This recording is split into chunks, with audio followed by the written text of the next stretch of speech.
Bom dia, boa tarde, boa noite.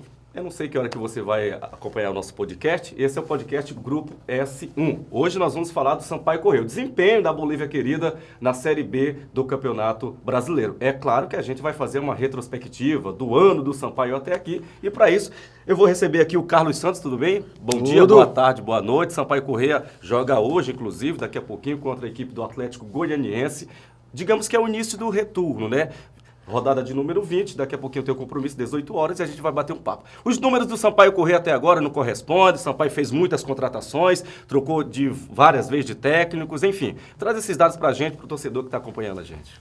Bom dia, boa tarde, boa noite a todos. O Sampaio no ano passado ficou na 5ª colocação, teve um desempenho excelente, teve o artilheiro o grande artilheiro Poveda, terminou atrás de Cruzeiro, Bahia, Vasco e Grêmio. Grandes times do futebol nacional. Contudo, nesse ano não está conseguindo atender as expectativas do torcedor tricolor. Muito bem. Muito obrigado pela tua participação, Carlos dos Santos. Para trazer mais dados específicos da Bolívia Querida, do ano do Sampaio Corrêa, a gente vai receber aqui o nosso amigo Pedro Reis, do Futebol Maranhão. Seja bem-vindo, pode ficar à vontade. Sei que é especialista nos números, é scout, enfim. Sampaio Corrêa não está conseguindo corresponder, digamos assim, à expectativa do torcedor maranhense desde o Campeonato Maranhense. Exatamente. Olá, pessoal. E o Sampaio realmente é um caso complicado, porque o time está no centenário, né? Um ano muito importante para a torcida, se esperava muita coisa para esse ano, né? Conquistas, campeonatos. Sampaio que conquistou 2022, o Campeonato Maranhense de forma invicta, chegou para 2023 com muita expectativa e acabou, de certa forma, sendo frustrada. Um time que não conseguiu se firmar nos campeonatos, que chegou aí desde o Felipe Conceição, não teve um bom futebol apresentado, acabou caindo no Campeonato Maranhense, caiu na Copa do Nordeste, na Copa do Brasil. Deixa eu te interromper aqui. Na tua apresentação eu falei que tu é o cara dos números. Então me fala o desempenho do Sampaio através dos números neste ano até aqui. Bom, o Sampaio no Campeonato Maranhense, né, começou até bem, com o Felipe Conceição estava invicto, só que não apresentava um futebol muito interessante. O Sampaio ganhou praticamente todas as partidas no Campeonato Maranhense e praticamente todas também com uma ótima vantagem. Claro. Exceto o MAC. Com o MAC o Sampaio empatou, o resto todos os jogos o Sampaio ganhou e só contra o IAP na estreia que o Sampaio venceu só por um gol de diferença. Todos os outros adversários o Sampaio venceu por pelo menos 2 gols. Mostrava dominância em campo, mas quando chegava nos momentos decisivos o time ia e perdia. Com o Felipe Conceição saiu invicto no Campeonato Maranhense, mas não teve um bom desempenho na Copa do Nordeste, foi eliminado na primeira fase com uma campanha muito ruim também, e na Copa do Brasil também caiu na primeira fase para o time do Maringá.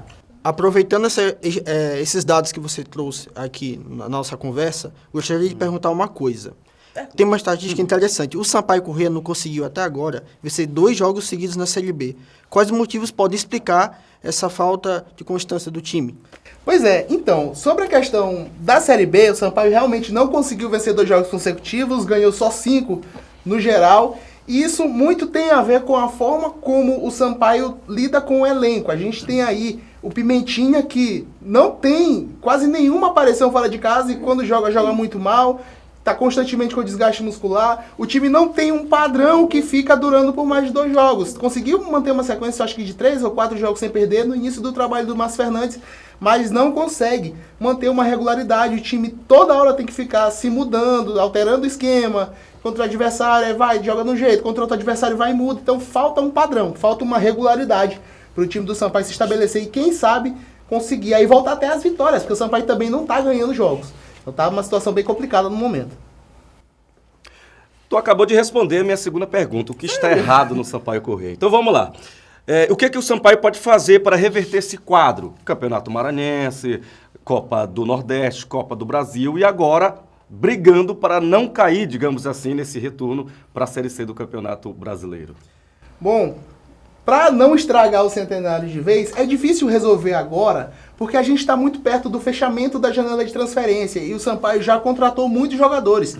Tem um elenco populoso, cheio de atleta, mas que falta qualidade. Então, para você resolver essa equação, você precisa também ter um pouco de sorte, porque o Márcio Fernandes vai ter que contar com aqueles atletas, né? A panelinha do Márcio Fernandes, de certa forma, porque vários atletas que ele trouxe eram conhecidos dele, para poder conseguir jogar num padrão Série B vai ser difícil agora. Vai ter que contar com o que tem. E é muito difícil arrumar com o famoso arrumar o carro, né, com ele andando. Então trocar é difícil o pneu do carro andando. com ele andando. É muito complicado. E também sobre a questão do rebaixamento, né, que é um perigo real, o Sampaio precisa também se ligar que até agora a cartilha do rebaixamento vem sendo seguida com certa... Afinco. Tá sendo muito seguida a cartilha do rebaixamento. Então, são vários jogadores que chegaram, um elenco muito grande, mas um elenco de pouca qualidade, troca de treinadores, não conseguem manter um padrão. Então, tudo isso vem chegando e é um negócio perigoso. O Sampaio precisa conseguir recalcular a rota. O Sérgio Frota, uma decisão individual, né, decidiu ser o novo diretor de futebol.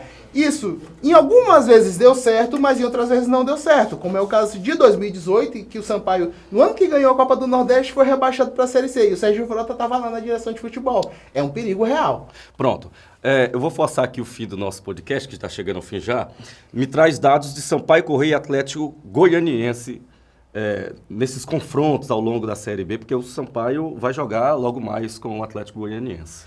Exatamente. E o Sampaio, que está aí na 15ª posição, está muito perto da zona de rebaixamento, precisa dessa vitória para conseguir aí se recuperar, mas fora de casa o time também não é dos melhores, tanto fora quanto em casa perdeu muita força, né? Então o jogo vai ser lá em Goiânia, lá no Antônio Ascioli, e precisa conseguir aí essa vitória para quem sabe voltar a se afastar da zona de rebaixamento, né? Já são 4 jogos sem vencer, se eu não estou enganado, alguém pode me corrigir aí. Enquanto isso, o Atlético Goianiense, que se esperava que ia fazer uma briga muito forte em cima do campeonato, não está conseguindo também se firmar na parte de cima da tabela ainda. Vai ter que brigar muito, até porque essa Série B está muito acirrada na parte de cima, os times estão pontuando muito. Também agora com um novo técnico, o Jair Ventura. Muito bem, te agradeço, Pedro Reis, direto do Futebol Maranhão, obrigado pela tua participação, Valeu. meu amigo Carlos Santos também. O nosso podcast Grupo S1 tem a produção do professor Mendes e do professor Pedro Costa. A gente quer agradecer a sua audiência e até a próxima. Valeu.